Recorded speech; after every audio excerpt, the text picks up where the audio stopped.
அனைவருக்கும் வணக்கம். இன்னைக்கு நம்ம மணிமேகலை காப்பியத்தில் ஏற்கனவே 11 காதை பார்த்தாச்சு. இன்றைக்கி 12வது காதை பார்க்க போகிறோம். மாணவ செல்வங்களே, நீங்கள் உங்களுக்கு பயன்படும் கேட்டு வாருங்கள்.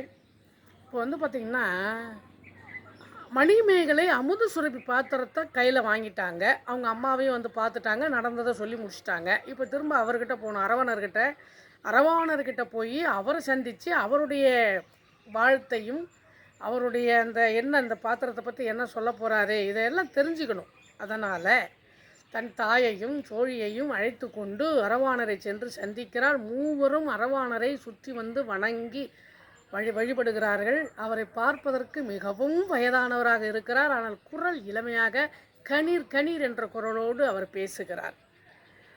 பிறகு மணிமேகலைக்கு வந்து உவவனத்தில் நடந்த நிகழ்வுகளையும் மணிப்பல்லவத்தீவில் நடந்த நிகழ்வுகளையும் அந்த முனிவரிடத்திலே அரவாணரிடத்திலே ஒன்று விடாமல் சொல்லுகிறாள். தன்னுடைய கைக்கு கோமுகி நதியிலிருந்து பாத்திரம் தன் கைக்கு வந்த நிகழ்வுகளை சொல்லுகிறாள்.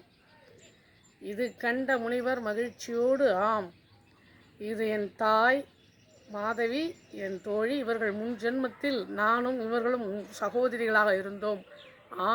எனக்கு தெரியும், நான் சொல்லுகிறேன் மணிமேகலை, கொஞ்சம் பொறு. நான் முன்பொரு காலத்தில் ஆகாயமாரமாக சென்று கொண்டிருந்தேன். அப்பொழுது துச்சயன் என்பவனை சந்தித்தேன். அந்த துச்சயன் என்பவன் மனைவிதான் இந்த மாதவியும் இந்த சுதமதியும். தாரை வீர என்ற பெயரோடு மது அருந்திய பழக்கத்தால் வீரை வந்து யானை வர்றது கூட தெரியாமல் போனதால் அவள் இறந்து போனாள். சகோதரி இறந்த காரணத்தால் தாரையும் மாடியிலிருந்து கீழே விழுந்து இறந்து விட்டாள். இதனால் நான் மனம் நொந்து இருக்கிறேன் என்று இந்த துச்சயன் சொல்ல நான் கேட்டிருக்கிறேன். நான் துச்சயனிடத்திற்கு ஆறுதல் சொன்னேன். எல்லாம் முன்ஜென்ம வினைதான் தம்பி, கவலைப்படாதே, நடக்கிறது தான் நடக்கும். அதை பற்றி யோசிக்காமல் நீ நாட்டிற்கு சென்று நாட்டை பார் என்று நான் ஆறுதல் சொல்லிவிட்டு வந்தேன்.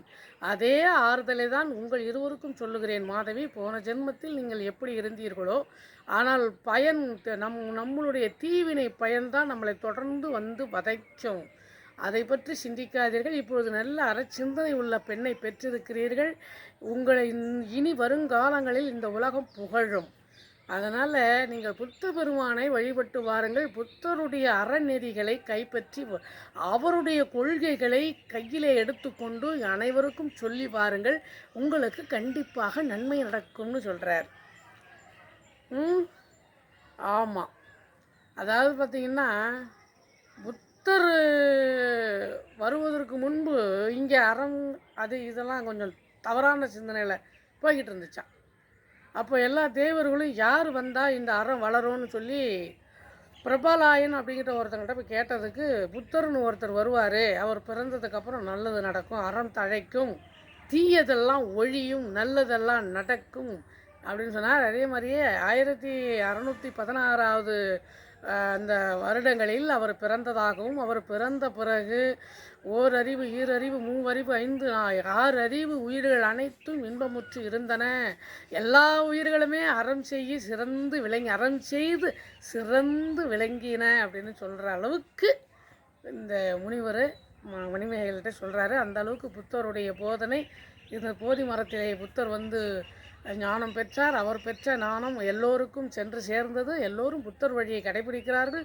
ஒரு சிலர் வந்து கடல் அலை நீர் வெளியே செல்லாமல் ஒரு ஓட்டை வழியாக சென்று யாருக்கும் பயன்படாமல் ஒதுங்கி நிற்பது போல ஒரு சிலருக்கு பயன்படாமல் இருக்கும் அவருடைய அறச்செயல்கள், அவருடைய வார்த்தைகள், அவருடைய போதனைகள். ஆனால் ஒரு சிலருக்கு நல்லாவே புரியும், நல்லாவே அறச்சிந்தனையோடு அவர்கள் செயல்பட்டார்கள். அந்த வகையிலே நீங்களும் அறம் செய்ய வந்தவர்கள்தான் மாதவியும் சுதமதியும் மணிமேகலையும். அதனால் வருத்தப்படாதீர்கள். புத்த பெருமானுடைய கொள்கைகளையும் புத்த பெருமானுடைய அறச்சிந்தனைகளையும் நீங்கள் எடுத்து சொல்லி வாருங்கள் மக்களிடத்திலே.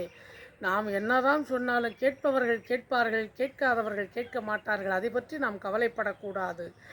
இந்த உலகத்திலே மிக கொடுமையானது எது தெரியுமா?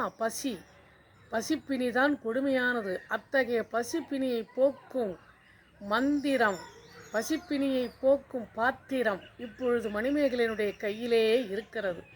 அதனால் அது குறித்து நாம் கவலைப்பட தேவையில்லை. பசி என்னும் அந்த மருந்துக்கு உணவிட வந்திருக்கிறாள் மணிமேகலை. அதனால் கண்டிப்பாக இந்த புகார் நகரம் இனி வறுமையில் இருக்காது.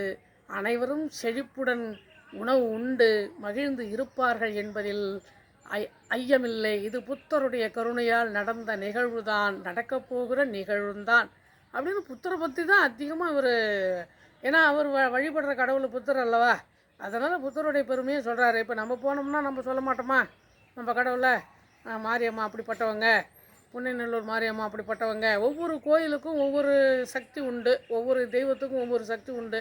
நம்ம புராணம் பாட ஆரம்பிச்சிடுவோம். அந்த மாதிரி யார் எந்த தெய்வத்தை வழிபடுகிறார்களோ அந்த தெய்வத்தின் பெருமையை எடுத்து சொல்லாமல் இருக்க மாட்டார்கள். இவர்கள் அந்த புத்தர் சிந்தனையை இந்த 3 பெண்களிடத்திலும் எடுத்து சொல்கிறார்கள். இவர்களும் மகிழ்ந்து கேட்டுக்கொண்டிருக்கிறார்கள். அதன்படியே நாங்களும் நடக்கிறோம் என்கிறார்கள். அப்பொழுது பார்த்திங்கன்னா, நீங்கள் இந்த அமுத சுரப்பி ஆபுத்திரன் கையில் இருந்தது. அந்த அமுத சுரப்பி எப்படி நீருக்கு போச்சு எல்லாம் மணிமேகலை சொல்லியிருப்பா, மணிமேகலை தெய்வம் சொல்லியிருப்பா. இருந்தாலும் ஆபுத்திரனுடைய வரலாறை நம்ம பார்ப்போம் என்று அவர் சொல்ல ஆரம்பிக்கிறாரு. இது அடுத்த காதையில் வருகிறது. நாமும் அடுத்த காதையில் ஆபுத்திரனுடைய வரலாறை பார்ப்போம். இந்த காதையில் இந்த வீடியோ பிடித்திருந்தால் லைக் பண்ணுங்கள், ஷேர் பண்ணுங்கள். மீண்டும் சந்திப்போம்.